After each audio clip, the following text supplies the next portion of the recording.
Good afternoon. How is everyone doing today? Okay, I know it's raining. I know that everyone's going to be a little subdued today, but I want to hear the enthusiasm from every single person here. So I'll try it one more time. That was a good start. But wait for the cue. How is everyone doing today? Oh, okay. All right, that's better. We can move on. So welcome, my name is Liam Hislop. I'm the producer of Final Project, and we've got 3 awesome games to show from 3 awesome teams. Before we do that, a couple of things I want to get out of the way. It's a couple of administration things. If you have a cell phone or a noise-making device, please turn it to silent. We would appreciate it. Also, I see some of you already have video cameras, pictures. I encourage all photos, all pictures, everything. We want that, okay?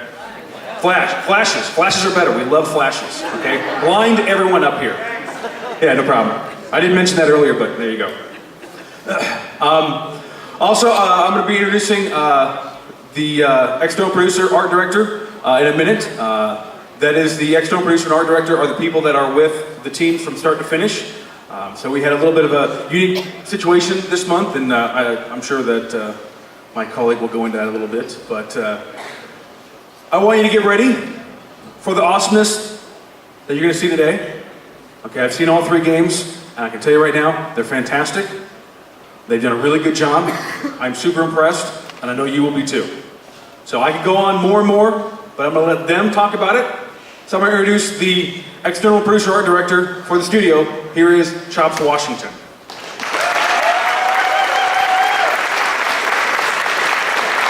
Hello everyone, my name is Chops. I have 3 wonderful teams I'm going to be introducing today. And the little hiccup that Liam was talking about was, normally there is an external producer and the art director. I'm normally the art director. I like the pretty stuff, make things look pretty and sparkly and all that fun stuff. But my partner in crime had to leave Full Sail. He got lucky enough to be hired on by a gaming company, so props to him. He's in the audience today. So for that sake, for the last two months, my class has been only dealing with me. So far they've made my life a lot easier, which I'm very thankful for. And I've learned as much as they have learned from me, I've learned from them, due to the fact that it's only been me. So the first team that I'm going to be introducing has gone through some loss as well. They lost a team member, they lost an internal producer, which is their master student. And at the end, they have a very nice product to show for today. So with a lot less words than this, I'd like to introduce Mr. Emi.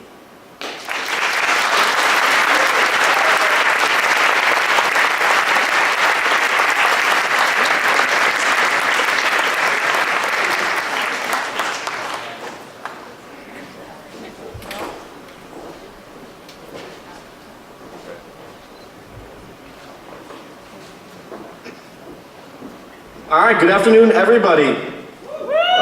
We are part of Black Box Studios. We are Mystery Meat, and the game we've made for the last 5 months has been Office Race. My name is David Klinsman. I've been the team lead and programmer for the last 3 months, due to what Chops was saying about some of our team members and producers being lost. But we've got a great team of programmers and artists along with us here. We'll go with the programmers over here on your right first. We've got Manny Diaz, Brian White, Daniel Macon, Thomas Witt, and Nick Kemner. And we also have some great artists right over here to your right. We got Alex Gordner, Eddie Sanchez, Carl Cofield, and Alan Ruga. Now to talk to you a little bit more about what our game actually is, I'm going to hand it off to Manny. Thanks a lot, Dave. Hello, everybody. I am Manny Diaz, and I hope everybody here is excited, because I know we are. The reason is, we're going to show you the most awesomest game ever. Office Race. You might be wondering what it's about. Well, let me just say that I'm pretty sure that everybody here has at some point in their lives made a paper airplane. And you know, thrown it and stuff, maybe get a classmate or something. Pretty sure that most of you have wanted to be able to jump in that plane and fly on it. That's crazy. I mean, with physics and gravity, that's just not happening. You would need some awesome magic for this to happen. Well, Lucky for all of us here, that's what we, Mystery Meat and Black Box Studios are all about. So, in Office Race, we decided we would make this magic happen. So we grabbed all the innocence and fun from Paper Airplanes, and we decided we would add a fun track, like something from Mario Kart with sharp turns and some power-ups to spice things up. And then we needed some awesome flying, so we used the latest in flying simulation, like Star Fox 64. And that's how we came up with Office Race. So pretty much you choose your plane, you have a choice of 3 and an unlockable plane, and you fly to the level of dodging obstacles and stuff to get to the finish. But it's not an easy test because we decided that the game was so awesome that we had to kind of tone it down so it wouldn't blow your brains when you played it. So we decided we would make it happen in the most dull environment known to man, an office. You might be thinking, well, you know, this is very boring. Who's going to play this? This is no common office. For starters, a very shady corporation of which I will not speak. I don't want to get sued. They just moved in. And they're the laziest people you've ever seen. Because you'd think that they'd be busy, you know, putting things together, putting everything in order. They're not. They're just walking around, sitting around, minding their own business. And in the meantime, there's, you know, boxes all over the place, desks upside down, and stuff like that. And you have to totally dodge that. Moreover, the building itself is broken. Nothing works there. The water fountains and water coolers, they're just spitting water into the corridors. And to make matters worse, the AC is broken and it will not stop cooling. So if at any point you were flying a little bit too high, you will freeze and drop out of the sky. Now, I'm going to talk about the planes. First, we have the Pegasus. This is a good all-rounder plane. It's good for experts and novices alike. It's agile and fast, but not mind-bogglingly so. And it is also very assistant, but, you know, don't get used to crashing a lot. Next, we have the Leviathan. Now, this guy is very good for beginners. As the name suggests, it's very big. It can take a lot of punishment, and it's a little bit slow, but it's great for beginners because you can take hits all day long. Now, the last plane is the Phoenix, which, as the name kind of suggests, it's very agile, very fast. This is my personal favorite because it just goes through the track really fast, but it's also very, very weak. So I wouldn't recommend it to beginners because you're gonna end up being a Phoenix. Because, you know, you fly, you crash, to come back, to crash again. So, this is all in good. But there's something missing that I haven't talked about, and that is the flying magic. And for that, I give you guys Dave.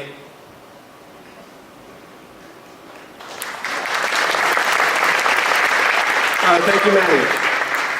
So yeah, we're doing a paper airplane flying game, so we kind of figured that it was really important to make it so flying was fun.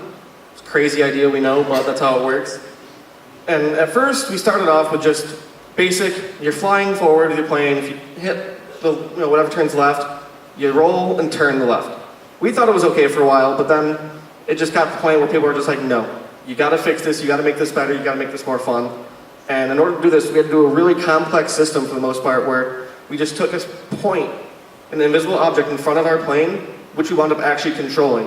So that instead of when you move left or up or down, you're not moving your plane, you're moving this point in front of you. And by moving that, we can then do a little bit more with the plane itself and have it move to the right. You know, you go on the left, it sweeps out to the right and then comes in and rolls out to the left. It gave us a much better feel for flying than anything we did earlier on in the project, and we're really happy with the way it came out. So that was what we had to do for our plane mechanics. Now to talk to you a little bit more about the art style of our game, I'm going to hand it over to our art lead, Alex Gordner.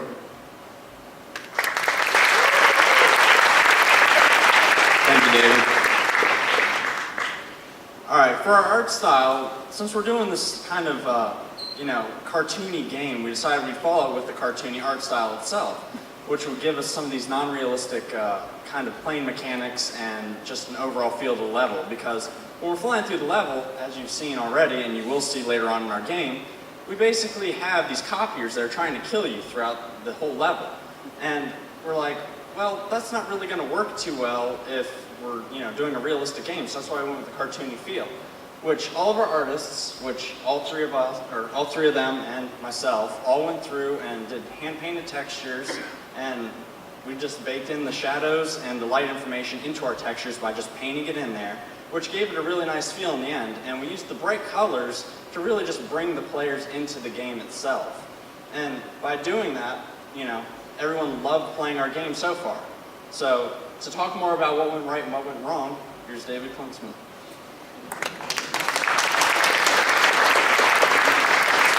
All right, back again. So, over a 5-month project, obviously things are going to go wrong, things aren't going to go as planned. And for us, one of the biggest things that we had to deal with was the loss of 2 of our team members. They both put a lot of work into our game, and it just really hurt us a lot going forward at first. We had to all adjust to new roles and make sure we had to pick up the slack from losing 2 people. And that was probably one of the biggest things for us that we had to overcome throughout the project. And as for what went right, team perseverance is one of the biggest things for us, because again, we went through those hardships of losing team members and just having things go wrong at the absolute worst times, but we found a way to get through it and make everything as best we could, given the circumstances we had. Now, I don't know about you guys, but I'm sure you're sick of listening to me talk about the game, so you guys ready to see us play it? Yeah. All right, so I'm going to hand it off to Tom. He's going to talk you through while Brian plays our game.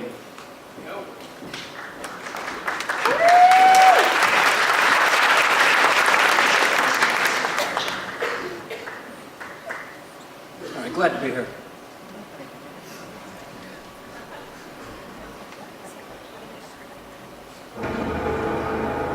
We are part of Black Box Studios, and again, we are Team Mystery. And this is Officers. Brian, why don't you take my options, make sure it sounds okay? Does it sound pretty good for everybody? Yeah. All right, sounds good. Now, as we mentioned before, there are 3 models. We have the Phoenix, Leviathan, and the Pegasus, all with varying speed, durability, and handling. So, Brian, why don't you take them with the Leviathan and get them acclimated with the environment? This is the story of Officers.